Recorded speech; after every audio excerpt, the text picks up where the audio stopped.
Alright, what is going on, sports fans? And with football season approaching, I thought it would be a good idea to do a complete and extensive guide on how to make the ultimate football athletes right here.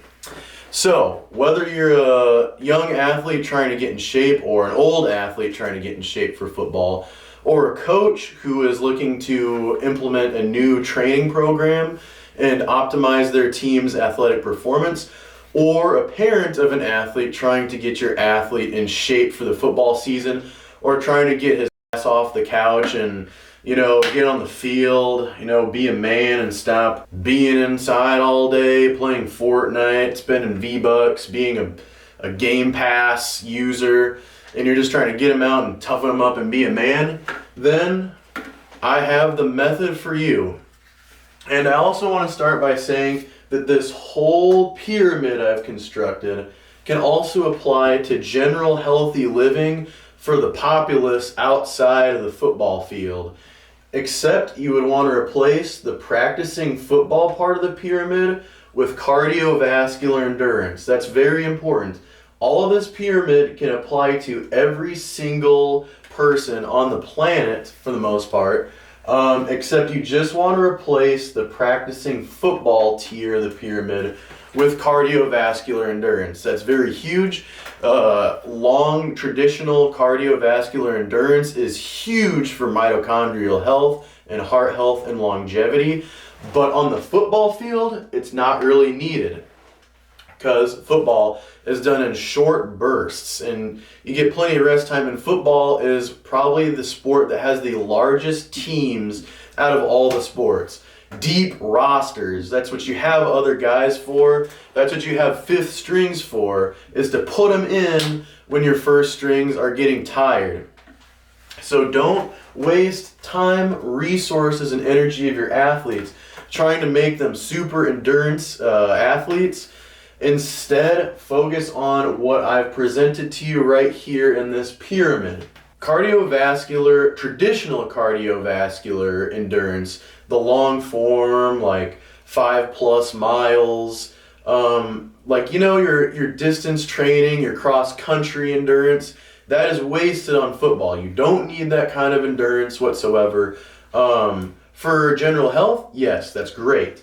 But if you just want to concoct a super team, you're wasting energy, you're wasting calories, and you're wasting time on that kind of training.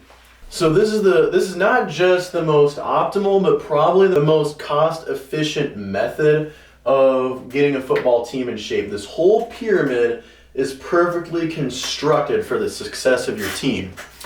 And I am a very credible source for this information. Played football, got a lot of, credentials, can bench 315, ran a 4.5 40, all, that is not important. I'm not here to talk about myself. I'm here to help you guys out. And trust me, this is how it's done right here. The tried and true American method of gridiron football. And this is how to perfectly sculpt and mold your team. So, let's get right into it. So, without any further ado, we're going to start with sleep. Sleep might be so high up, it might be kind of hard for you to see it, but sleep 7 to 9 hours every night. And that is the pinnacle of all health, not just football player health. But you got to remember, your athletes have a lot going on. They got school, relationships, sports, family stuff, possibly even a job on top of all that. So you don't want to be sacrificing sleep for any of those things I just mentioned to you. And that's where sacrifice comes into play. And the more you're doing, the more you need sleep. Otherwise, your brain and body will start to deteriorate. Trust me, I've been through it already. You don't want a lack of sleep to be amplifying the variables that make it harder to train on the field and harder to make it on the field. Say if you're eligible, I don't even know if eligibility is still a big thing. When I was in high school, it was a pretty big deal. 7 to 9 hours every night. I know that's hard for high school students because I've been there. They got a lot going on. So try to clear up your schedule and make time for sleep. because that is the pinnacle. Everything else falls under sleep, and that goes for anything in health, for any human being. Then we got nutrition. Nutrition is important. You need protein, carbs, and fats. If you're a football coach or a parent, this is huge. You don't need to spend hundreds and thousands of dollars on equipment, because all you really need for workout equipment is a rack, a barbell, some weights, and a bench. That's really all you need to get all of the athletic training. I mean, you need some open land, but that's not too hard to come by. If you have a flat street or a track and field available to you, a track and field has usually stairs that go up for the stands. You can run up those, and you can run across the field and track for your sprinting, and also use that field for routes. So you really don't need that much equipment for weight training. That should be, the lowest hanging fruit in terms of expenses. What you're actually going to want to be spending a robust amount of money on is quality food for your athletes. They need proteins, carbs, and fats to put on the weight they need to perform on the field injury-free and hit hard and get back up. You don't want any of these things to diminish, and you would ideally like those to be high quality macronutrients, because with all the variables I pointed out when I was talking about sleep, you don't need low quality foods messing up your endocrine system. You don't want a lot of inflammation. You don't want to be having any variables that are kind of making everything you have to deal with in your life a lot more difficult. So, if you're going to spend money on anything, coaches and parents, make sure it's quality food for your athletes. You need them to have enough carbs and fats to keep their hormones in check, so they have enough testosterone to make the gains they need, and enough energy to run around on the field nonstop. Or not nonstop, but quality reps on the field. And enough protein to put on muscle all there. There's a lot of discussion and discourse over how much protein is enough. For your athletes, I would say you probably don't need any more than a gram of protein per pound of body fat. There's a lot of ways to get protein in. You got your eggs, you got your meats, you got protein powder, and then you got things like yogurt, which is pretty protein dense, especially Greek yogurt. Drizzle some honey on there and just pound that over and over and over again. If you have a lactose intolerant athlete, this will probably build up their lactose tolerance, I should say. There's a lot of ways to get protein in, but you might not even need that much. So it depends on your athlete. There's a lot of different, and I can break this down in a nutrition video in the future. Right now, this is about the guideline, the blueprint to super soldier football athletes. So yeah, make sure you're getting enough protein, because that was a big problem I had when I started my football kind of career and my gym lifting journey. So definitely enough protein. And then all the way over here, it's hard to see probably, I have fiber. It's tinier, but fiber is also important for overall health. And you don't want your athlete to be spending forever wiping on the toilet. That's where fiber comes into play. You're going to be eating a lot if you are if you're staying on top of your nutrition, as you should as a diligent athlete, coach, or parent of an athlete. And so you'll be pooping a decent amount, and you want to make sure that time on the toilet is brief. You want 2 to 3 wipes tops. And that's where your fiber comes in. That'll make it a much smoother cleanup. I know fiber is probably the most disgusting food group to consume, and it's probably one of the most filling too, so it's hard to pound when you have a robust diet of proteins, carbs, and fats to try to put on some serious mass to carry out on the football field. But trust me, it will pay dividends in the long run. You don't want a lot of processed food. You don't want a lot of food that's going to upset your stomach. And a lot of it's different for linemen. Linemen are going to want to be pounding fats and carbs too to maintain their tactical girth on the football field. This is huge, coaches and parents. If your team does not have enough big boys backing up their quarterback and running back and providing them a solid defense from the actual defense attacking them, then you are going to want to look at the tallest guys who who can't run. This is huge. You always have those tall guys that you think are incredible at basketball and running routes. Maybe they're baseball players, but they cannot run to save their life. That's where you want to put them on the O-line. You want to beef them up with these macronutrients. Parents, if your kid is a little timid but tall, make a deal with them, financial incentive, pay for their battle pass or whatever. Let them drink beer on the weekends with Kyle and David.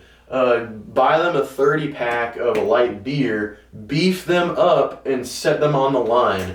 Because it's huge for a community, for young lads, and, teaching discipline and lifelong healthy habits to be playing a sport.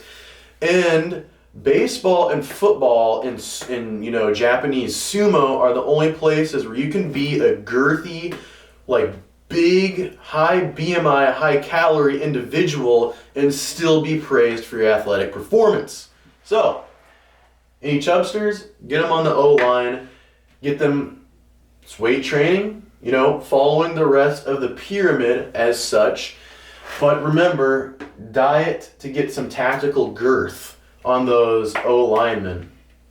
Back to what I was saying earlier, it's a tall guy that can't run and you can't see them getting faster in the next 3 years. Tight end or O-line, that is where they're going to thrive.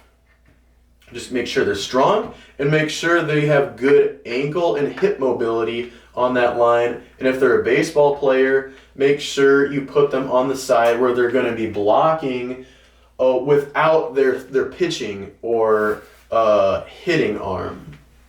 Because, if a baseball player gets injured, they're not going to want to play football anymore because they can't play their main sport, baseball. So make sure that you're putting them in a position that doesn't compromise their pitching or hitting shoulder. Next, we have the third most important element of making an incredible super team, and that is practicing football. Yes, actually being good at football is a little more important than how much you bench, a little bit more important than how fast you are, and a heck of a lot more important than how conditioned you are on the field. How good you are filling your roles and playing your positions is crucial to actually winning games. I know that's a shocker. I know that is foreign information to at least half of coaches nowadays, but the practice is huge. Yes, you have state restrictions on when you can when a coach can be present. That's why you have captain's practice.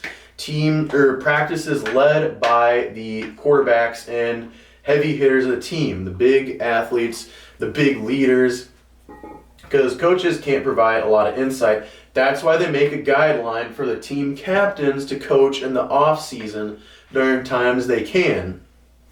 And that is great for building team chemistry and making independent athletes that you can trust are capable of filling their role and doing their due diligence off the field when you, the coach or parent, aren't watching. Hold on, I need a water break.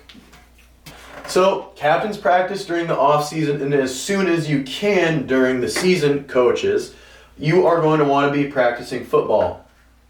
You only need 3 components of an actual football practice. Indy, which is individual skill position specific work. So this means if you're a wide receiver, you're running routes. If you're a running back, that means you're probably also running routes. Hit it like tackle absorption, footwork drills for the running backs, quarterbacks, throwing, running routes, working with your running backs. Quarterbacks knowing all the plays, of course, because that's where the quarterback has to know the most, so just making sure quarterback is up to date on all of the routes and plays and all the reads and whatnot. Huge. And O-linemen and D-linemen are doing their blocking drills, and for defense, shedding block drills to get the quarterback. This is your position-specific training. Then team-based work, which is where the team comes together from their indie training and actually puts their plays into practice as one oiled machine. Football, like I said, is the sport that has the deepest rosters. You can run against A team, B team, C team, D team first string, second string, third string, fourth string, or you can even mix it up so that the teams are a little more equal in skill to give yourself an actual good challenge. Then finish with 2-minute drill. This is huge because 2-minute drill is the perfect finisher. Just like in a actual bodybuilding workout, having a movement where you're just kind of like, like a pec fly or just like burnout things, good to finish a bodybuilding style workout. 2-minute drill is great to end a football style practice because it teaches you how to get good at operating under the gun. Many football teams, when that clock is a running, you tense up. High stakes. How do you perform under pressure? That's what your 2-minute drill is for, under a cadence. And as it would happen, football players are most excited to go home towards the end of the practice. So 2-minute drill is perfect because you are working under the gun. You're in a rush. You have to perform the highest quality plays in the shortest amount of time. That's what the 2-minute drill is for. If you're unfamiliar with how to run a 2-minute drill, look it up, or I'll make a 2-minute drill video in the distant future on the channel. But basically, it is just when you are trying to get to the field in position as quickly as possible to run that football down the field for a field goal or another touchdown. You are not spending time getting subs in and out. You are not you're not going back and forth to the coach asking about the play. You're in positions, play football down, in positions as quickly as possible. You're just trying to pull a fast one on the defense, exhaust the defense, and get some points on the board when the game is close to being over. Or it's close to being halftime sometimes. That's what the 2-minute drill is. So those 3 things right here are the primary components of your training. You want to be good at football when you're practicing football. Pretty self-explanatory right there.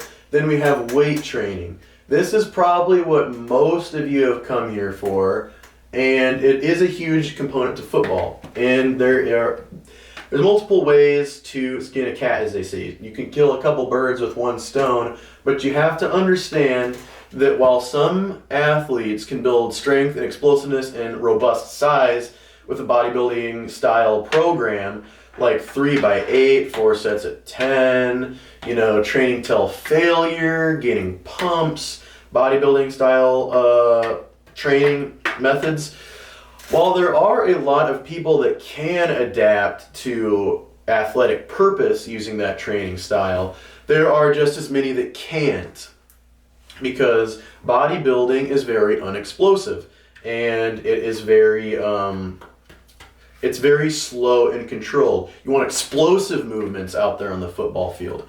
Take a water break real quick. Okay, so back to what I was saying. In your weight training, you're going to want a couple things. You're going to want explosiveness first and foremost, strength second, and then size last. And then undersized, you want endurance and conditioning that is sport specific. So, the first thing is explosiveness. What builds explosiveness? Well, you can build explosiveness with a lot of things. And it all comes down to how you use those things. And it's also important to note that any kind of weight training combined with practicing your sport is optimal for sport-specific training.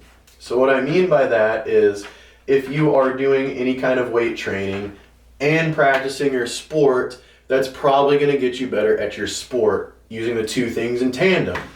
That being said, there are more broad, big bang for your buck schemes for training that can accomplish those things a lot better.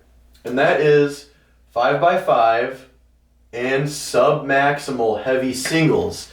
So what a 5x5 program does is it will build explosiveness. Remember, you are wanting to be controlled on the way down and exploding up on all of your lifts. You want fast, concentric, and then relatively slow and controlled eccentric. So on the way down, or on the easier part where you're kind of letting go of the weight, during that portion of your lift, you want to be going at least like 1 sec, maybe 1.2 second tempo. So 1,000 press, 1,000 press type of cadences at least. Like you can do that. You can do the eccentric a couple different ways. You just don't want to be slamming the weight too much off of yourself. You do want to explode though. You want to accelerate through the concentric pushing or pulling type of the lifts. So that's the kind of style, that's the kind of tempo you want to utilize with your weight training. 5x5 is perfect because it can equal strength and size at the same time. So you can pack on some girth to your athletes, a little bit of size, and also some strength because 5 is that perfect middle ground. It's not so low in repetitions that you can't hypertrophy your athletes, which just means put on more muscle over time. And it's not so elongated in its reps that it's basically muscular endurance at that point, and it's not strength that can be applied to single efforts, like a block, like a sprint, like a leap. It's not so lengthy in its amount of reps you have to produce that it cuts into that. And then submaximal heavy singles, because ultimately football is kind of a interval sport. So it's not like you have to have this crazy amount of endurance for one singular play. A lot of coaches will try to condition their best athletes so they can keep the best starting 11 on the field the whole game. That is a loser mentality. You have like 40 to 70 kids on a football team for a reason. Like, you want to run that roster. You want to have every single athlete good, because as the more athletes you can get recruited, brother, the more athletes that you have out there getting good plays, the more looks you're going to get from your school, the more attention is going to be drawn to your school, the more resources are going to be at your disposal. You're going to have more fans, more buy-in to your programs. When you have more good athletes, you don't need a starting 11 to be out there the whole time. That is a loser's logic, and too many coaches fall for that logic. And it's not logic, brother, let me tell you that. So you want all these things I'm talking about to apply to all your athletes. You don't want, your little, you don't want the 5'8", 230-pound dude to be the last resort. You want him to be playable. You want him to be a utilizable weapon. And so that's where all of this comes in. And that's why I say endurance comes last. So, 5x5, submaximal heavy singles, building some strength, explosiveness, and bone density. Heavy lifting is great for bone density and joint shock absorption, which is huge on football. You need to absorb some blows, and your bones need to withstand a little bit of damage. That's where the powerlifting kind of schemes come into play. Most important movement, squat.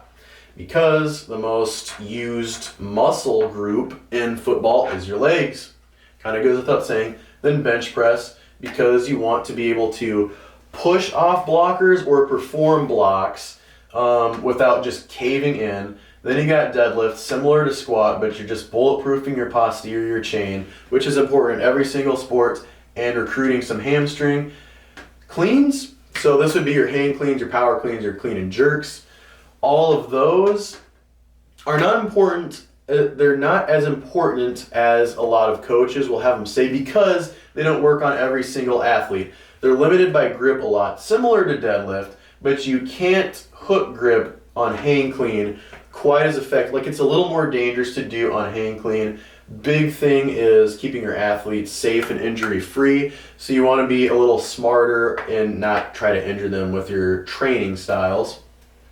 But yes, hang cleans and power cleans are great for explosiveness, but not everybody has a build where they can really stack on the power clean or hang clean or whatever kind of clean variation you're doing. Not everybody is built to do cleans. So not everybody will reap the beneficial explosive rewards that cleans offer. So That's why there's a question mark there, because if you can utilize them and work around your athletes' individual unique structures, then yeah, use the clean. But otherwise, doing weighted jumps, like weighted trap bar jumps, and just doing the other lifts explosively, doing boxes, doing sprints, doing hill sprints, all of those can work explosiveness just as well as the hang clean. It doesn't have to be this really complicated lift athletes are overthinking is so important, when just training explosively can do the same thing. It really activates the posterior chain just like the deadlift. So if you're doing explosive deadlifts, that you can get a lot out of that just like you can a clean, without having to do the stupid, like, that motion that throws a lot of athletes off. Then your incline bench, I would say, is also important in shoulder press, because rarely do you ever block straight up and out like this. Like in football, you're kind of at an angle, you're leaning forward a little bit, so that's your incline bench. So incline bench in the 5x5 scheme can be great for a program too. Why did I put it all the way back here in front instead of right here with the normal bench? Well, because I'm trying to make this cost efficient for you guys. A flat bench can strengthen the upper chest. It's just not performing the same movement. And a flat bench that doesn't go up like this is cheaper than a bench that has adjustable heights. So you can cut a couple corners by not doing incline bench, save that money, put it right here into the nutrition, which, like I said, is the most important expense in sports. Nutrition.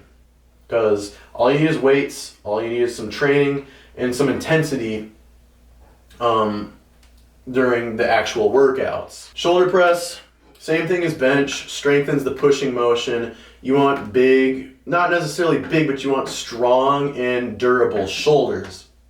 This is also huge shoulder stuff for quarterbacks. Make sure those rotator cuffs are healthy and you have a bulletproof rotator cuff, so that, like, you're in shoulder girdle, so that you don't get taken out for the rest of the season. And a lot of you are familiar with this. For quarterbacks, if you have a shoulder injury, your career is pretty much over. It's really hard to come back from shoulder injuries because you're missing all of that crucial experience. Experience is crucial for quarterbacks, because you can't just compensate by being a crazy athlete like you can if you're a running back, DB, wide receiver, tight end, or linebacker, or running back. I think I already said running back. But yeah, keeping our quarterbacks healthy is pivotal to training and maintaining a good football team.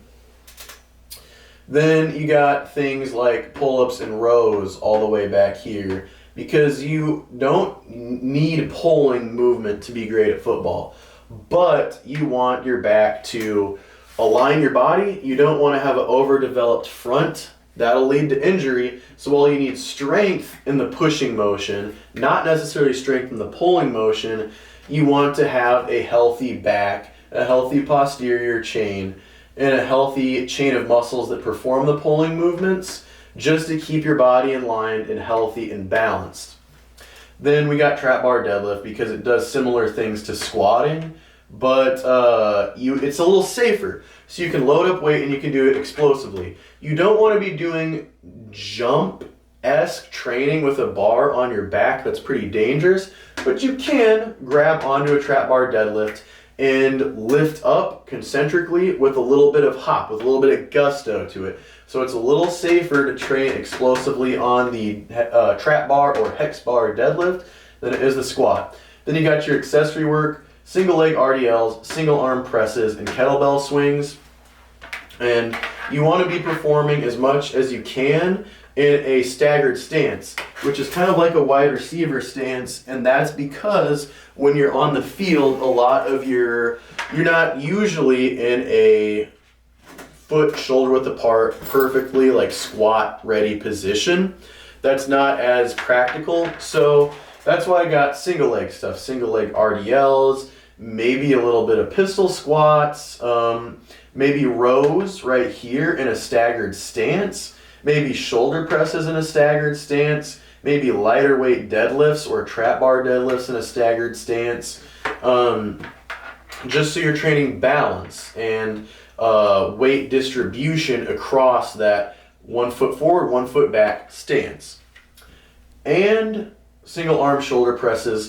You don't want imbalances, and a lot of times on the field you're pushing with one arm and like kind of shedding a block or getting open, or just trying to double team or you're getting double teamed, trying to fend off with one arm at a time, not two arms on one person.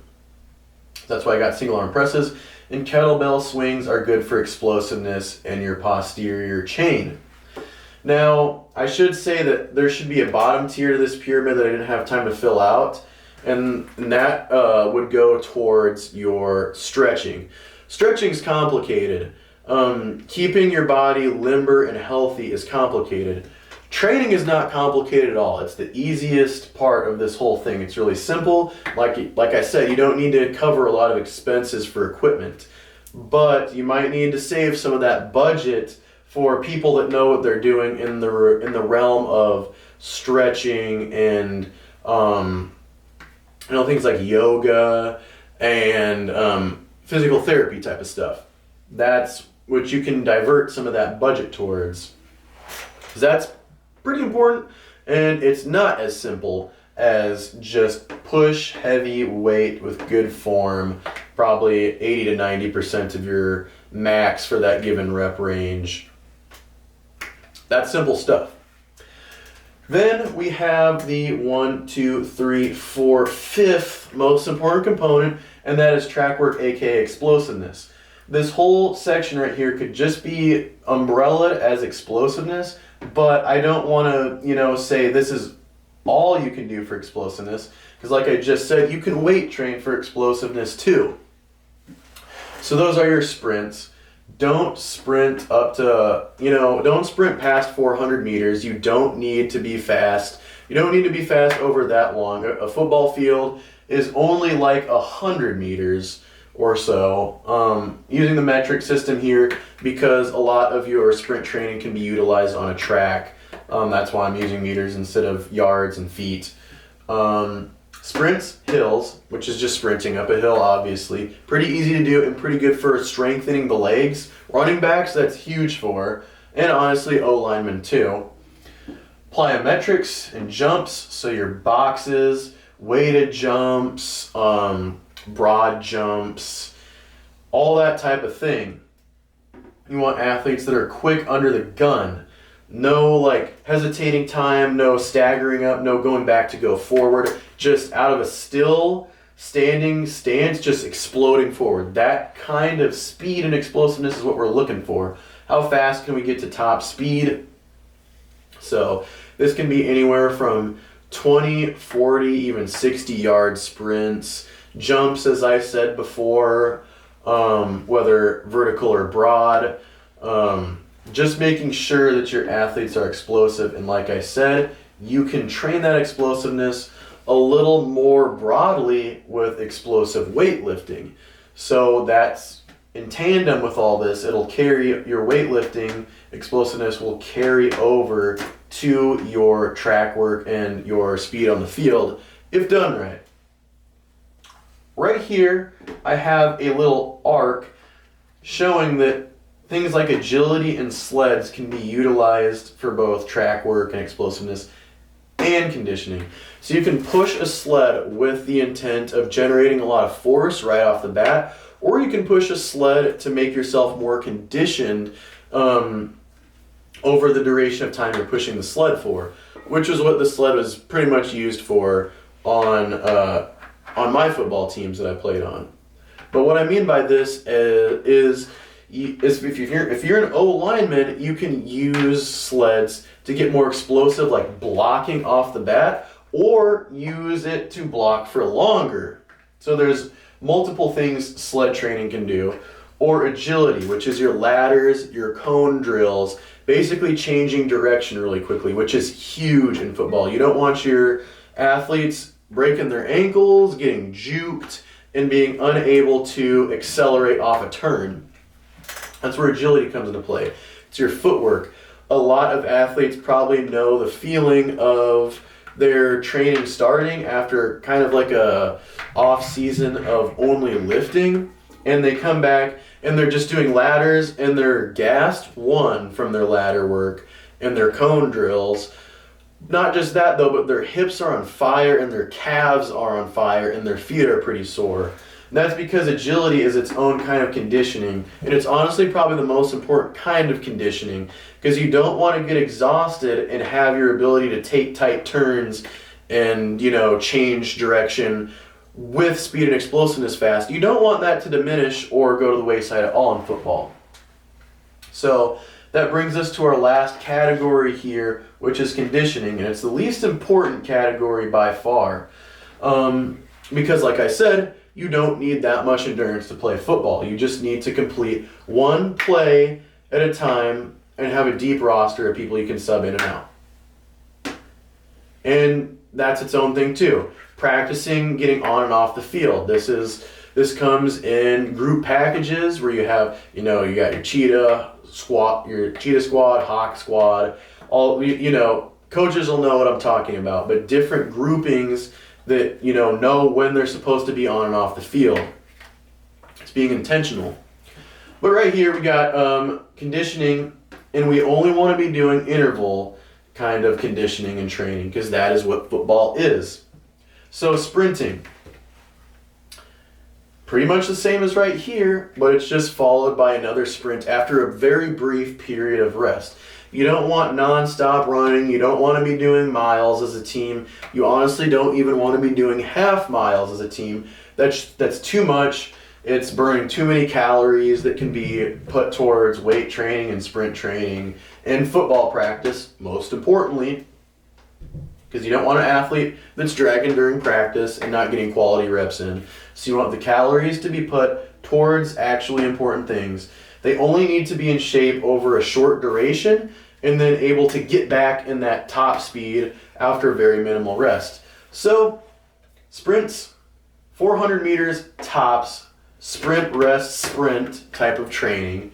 So that could be 220s and then 440s, talking yard dashes here, with about like 1 minute, 2 minute rest, and you can drop that down to 30-second rest too.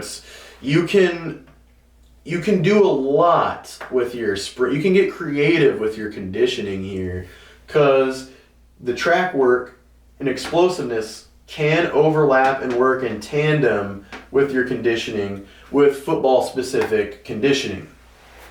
You can do a weight circuit. So 2 to 4 sport-specific lifts, recruiting different muscles. So for instance, maybe it's a deadlift coupled with an overhead press, and then over to maybe a kettlebell swing, but just a circuit where you're doing sport-specific. So lifts that train your leg power, your pushing power, and then maybe your pulling power. Just doing that in a little circuit over and over and over again. A couple rounds, maybe 3, 4, 5 tops rounds of this constantly cycling through.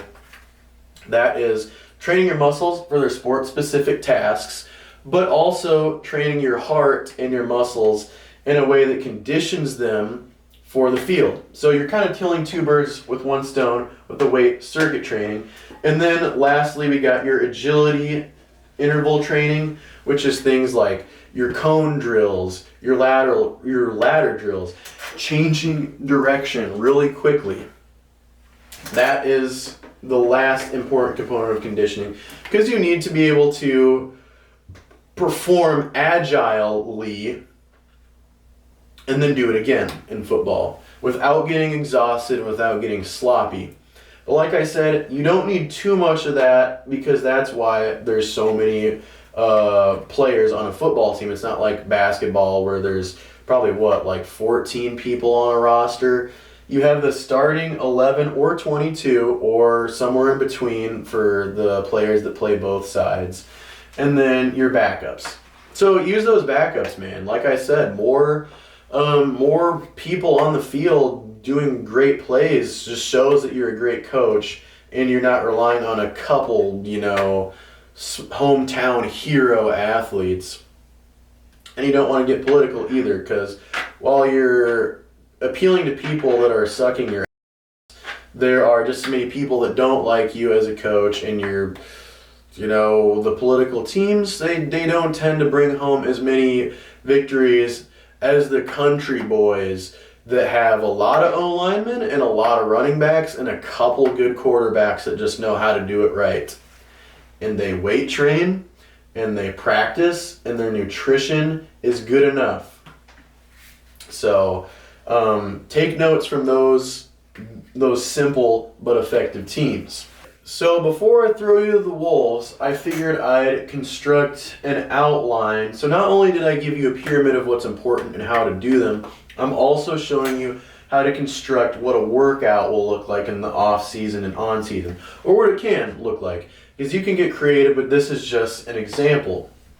So during the off season, this is when a lot of your training is going to happen. This is when coaches can't be on the field, pads on, coaching their athletes. So 2 to 4 sessions of workouts. I say weight sessions, but this is basically 2 to 4 workout sessions a week. And in that in that week, you are going to want to be lifting 2 to 3 times per week, focusing on strength during those. So that is only strength right there. You are going to want to be stimulating those muscles 2 times a week. You can do this a couple different ways. You can go full body with a lower body focus the first day and a upper body focus the second day. You can do things like you can do things like upper, lower, and then full body. You can do a bench day, a squat day, a deadlift day, like a pushing day, a squatting day, and a posterior chain day. There's a couple ways to orchestrate how you're going to spread out those strength-focused lifts. That's not even talking about your conditioning circuits, but just those workouts where you're lifting heavy to work on strength and explosiveness. You're going to want to do that 2 to 3 times a week. Maybe 4, but that's pushing it, and you got to have a little more nuance about how you are spreading out your intensity loads. And what I'm going to want you guys to do is lift after sprinting or conditioning. So this is important. So when you are doing cardio of any kind, your body is warming up and is primed for lifting. Now some people, the sprinting can wear them out by the time they get to that lifting, and they can be a little stronger if they would have lifted first and then sprinted. But think about it this way. You want to warm up the body and get the blood flowing either way before the lift, so you're not stiff. This will help you avoid injury. It will make you more primed for those lifts, and get your heart rate up, so you're more energized typically after some sprinting or interval training going into a lift. It's not like you just ran 6 miles and you're feeling super lightheaded and really nimble and feeble. This is sprinting. This should raise your energy levels more than drain you, especially if it's not conditioning. The only drawback of this is you'll have sweaty athletes on the equipment instead of fresh athletes using the equipment and then sweating outside, which is what would happen if you lifted first and then did your sprint or conditioning work. But think about this. It costs less to clean a weight room than it does to fix an injury for an athlete. So that's why I always want you doing your running, your sprinting, and your conditioning before the lifts. The only nuance in this is when you have your captain's practice. Because it's more important in the off season, I think, that they do get this training. It's when during the actual football season, you're not going to have time to, you failed if you need to do your explosive training and you need to build speed and strength during the season. It's already over at that point. So this is kind of where, as long as you are practicing, I say practice as much as possible, because as long as your energy levels and your calories can allow it and you have the resources to, just practice as much as possible. because with comfortability comes competence, and how you get more comfortable doing something more times. So practice as much as possible, but don't let it interfere with your strength or your explosive training. The nice thing is, practicing can double up as conditioning and speed building. Like if you're running your routes as fast as possible, that's working on your sprinting.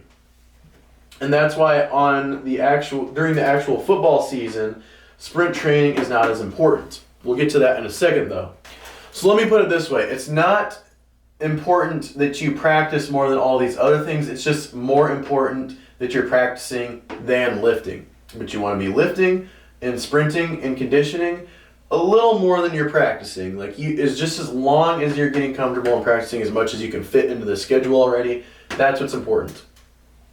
During the season, you kind of want to lift. You want to maintain muscle. You want to maintain bone density and explosiveness, and you don't want their muscles to atrophy from not really lifting or doing anything that would tell their body we need to maintain this muscle.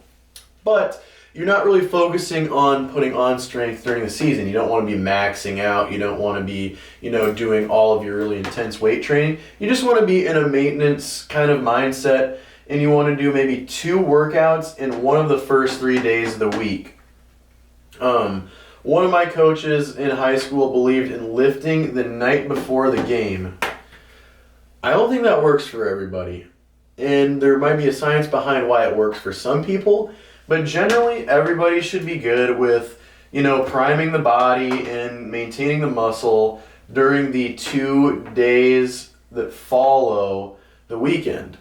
Or, Wednesday too. And you can do Monday and Wednesday resting from lifting in between. Obviously this is in tandem with full-blown football practice, talking pads, hitting, all of that. But remember, the only things you really need in a football practice is indie, team, and 2-minute drill. So just after your Friday night football game or Saturday night if you're in college, you just have those 2 days of rest. Let your body heal and recover from the game that you just put your body through health during. And then get 2 lifts just to maintain muscle and explosiveness and, general body composition and health. Then you can do a conditioning and sprinting hybrid. Chances are, if you're kind of at a playoff level or a playoff time period, or you're well into your season, you are not going to want to be doing too much more than your team needs to just, get the plays down and just win. So sometimes that means you have to get a little creative during the last half of the season. So sometimes you're using conditioning and kind of speed training during your actual practice, just going through the plays and stuff. But sometimes you just need a little more to keep your team conditioned, and it's not heaving and hoeing on the field. So, and that's during the late season, which is just where you would get creative and do a light, and by light I mean just not a very long workout, just a hybrid conditioning and speed workout. So just like some interval training before or after practice. That's all I got for you. Like I said, there's a lot of nuance in the stretching and the mobility portions of that's where you have to be a little more intentional. But other than that, this is a pretty solid outline. So, thank you guys so much for watching. I hope you enjoyed, and good luck crafting your athletes and teams. I hope this was very insightful and helped you guys out a ton. I love you guys so much. Thank you for watching. God bless you. Peace out, and I'll see y'all next time.